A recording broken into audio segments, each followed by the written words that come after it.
Happy Friday po. Napasbatchoy lang po na kayanan natin. Ngayong Friday, ito lang po. Puro buto. Bias ng baboy, bias ng baka. Siyempre, ang pinakamasarap sa lahat. Lalagay natin yan dito. Napasbatchoy lang po na kayanan dahil tig-ulan.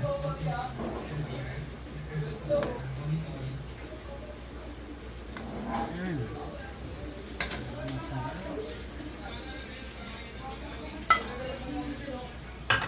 Ang panghuli, lalagay natin na